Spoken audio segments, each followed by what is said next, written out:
Hello everyone, ito po yung aking sibuyas. Ayan, may nakita akong 2 puno na nagbabalb na.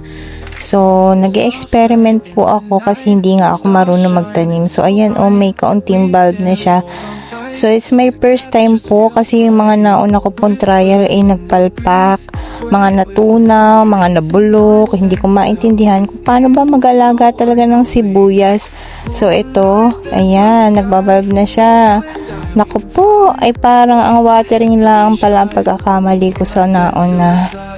Ito palang sibuyas ay parang cactus.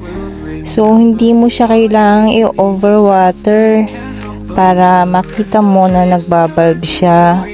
Ayan. Kasi nga, pag hinayaan mo siyang mag-overwater, mabubulok talaga siya. Aabutin siya ng mga fungi. Ayun, mga fungi infection.